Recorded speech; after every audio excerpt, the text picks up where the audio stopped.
Bonsoir et bienvenue aux informations.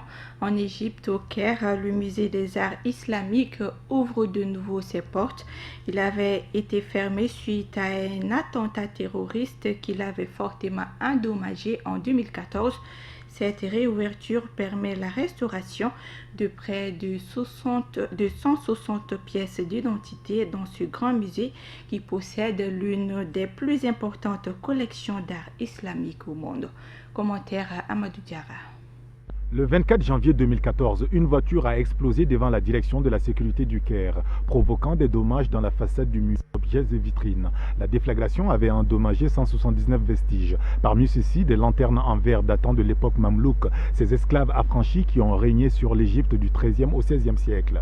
Ce début de semaine, le musée rouvre donc au grand bonheur de tous les adeptes de collections d'art islamique. Toutes les pièces qui avaient été endommagées dans l'incident terroriste ont été restaurées, et ceci grâce aux efforts efficaces des conservateurs du ministère des Antiquités. Le musée possède l'une des plus importantes collections d'art islamique au monde. 100 000 objets, dont 2500 sont exposés. Ils comprennent des manuscrits, des tapis, des céramiques et des instruments d'astronomie. Cet édifice est un chef-d'œuvre. Les gens viennent des 4 coins du monde pour le visiter. Ce musée renferme une collection de plus de 10 000 pièces dont certaines auraient appartenu à Mohammed, le prophète de l'islam, paix et salut sur lui, et est réputé pour être l'un des hauts lieux de la culture islamique à travers le monde. Selon le responsable des monuments islamiques et coptes, le musée des arts islamiques est l'un des musées les plus anciens au monde spécialisé dans ce domaine. Il a été construit en 1881 et il a été restauré après l'incident terroriste.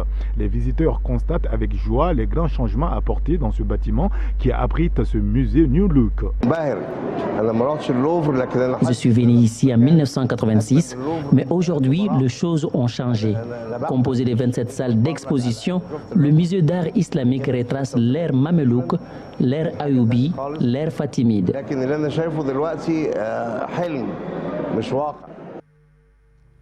Voyons le reste de l'actualité hors de nos frontières en bref et en images, une compilation signée Marietou Diallo.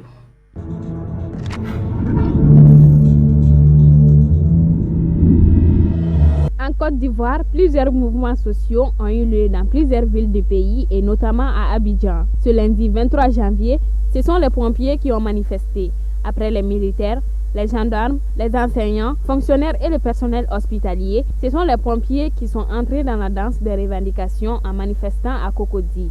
La manifestation a duré quelques heures avant d'être dispersée par les forces de l'ordre. Il règne dans ce pays un certain flottement par rapport aux revendications des fonctionnaires. Le ministère de la fonction publique annonce pour mardi après-midi une réunion de comité de dialogue social qui doit avoir lieu pour aborder les revendications des fonctionnaires et surtout préparer un grand forum qui doit avoir lieu le 23 février pour tenter de régler les points de chauffe entre le gouvernement et les fonctionnaires.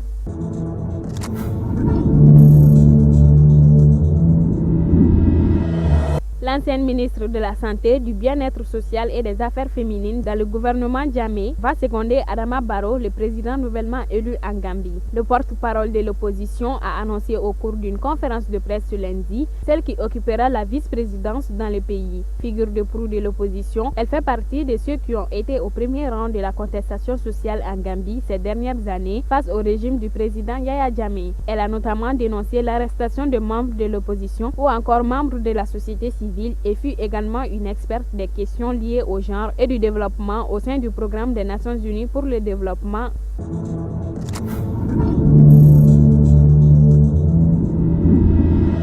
L'opposant congolais historique Etienne Tshisekedi, affaibli, a quitté Kinshasa mardi matin pour Bruxelles où il doit subir un contrôle médical selon ses proches. Son départ pourrait compliquer les négociations destinées à permettre une sortie pacifique à la crise politique provoquée par le maintien au pouvoir de Joseph Kabila. Son fils a précisé qu'il s'agit d'une simple consultation. Il devra prendre un peu de vacances après 6 mois de présence ininterrompue, mais cela ne durera pas plus de quelques semaines.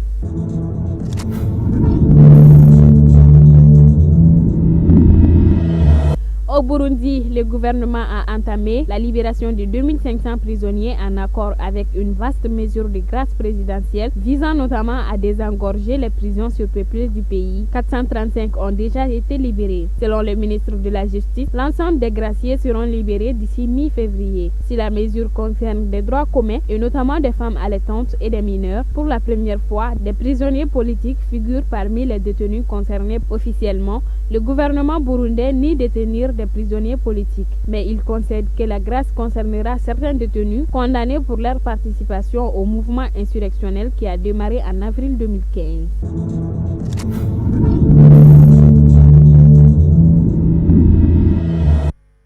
Notre page santé nous amène aujourd'hui à la découverte de l'hypertrophie bénigne de la prostate touchant les hommes âgés de 45 à 60 ans.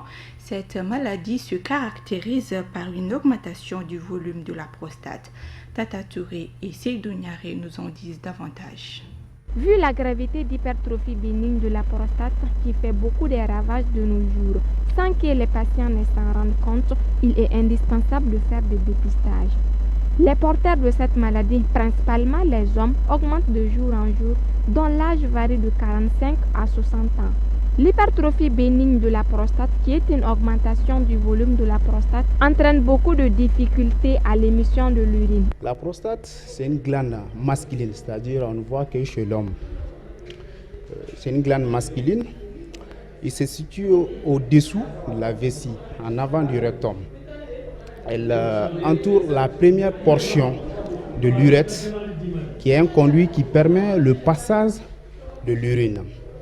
Il faut savoir aussi, la prostate, c'est une petite glande qui est le siège de deux pathologies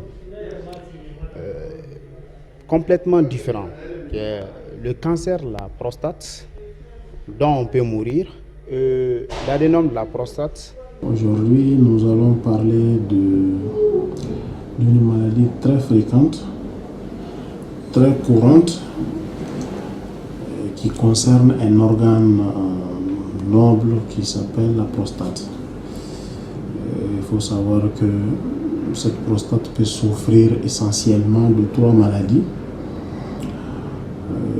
La première maladie qui est la plus connue, qui s'appelle classiquement l'hypertrophie bénigne de la prostate, c'est ça le plus connu. Il y a aussi le cancer de la prostate et enfin la prostatite chronique qui concerne quand même surtout les jeunes dans notre société.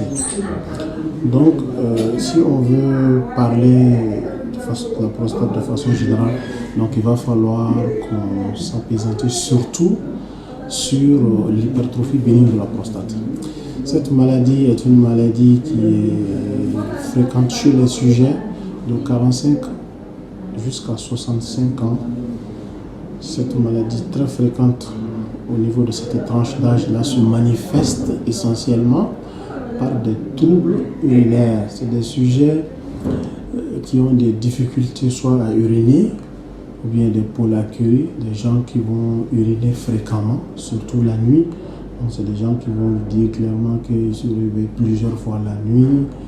Et c'est difficile. Souvent, quand ils ne font pas rapidement pour aller à la toilette, ils peuvent se mouiller, donc ils vont uriner sur eux-mêmes. Donc, c'est vraiment des signes essentiels de ce genre qui amènent à la consultation. Il faut dire que l'hypertrophie bénigne de la prostate en tant que telle n'est pas un problème. Comme son nom l'indique, l'hypertrophie bénigne de la prostate, c'est normal. Quand on grandit, sa prostate aussi doit grandir.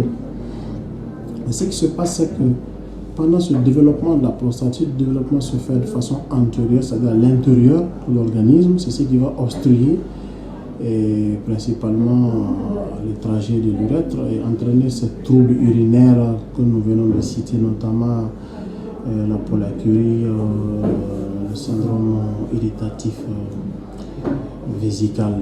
Donc, quand cette maladie arrive, il faut consulter rapidement. Pour traiter cette maladie, il existe beaucoup de procédures comme le traitement médical ou chirurgical. Ce traitement est en deux grands volets. Le premier volet du traitement, ça s'appelle le traitement médical.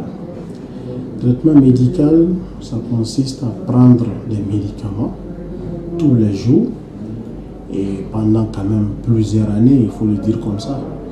C'est le traitement médical qui peut bien marcher sur certains patients, mais qui peut échouer sur certains patients. Et si ça échoue, on passe automatiquement au deuxième volet du traitement, qui est le traitement chirurgical.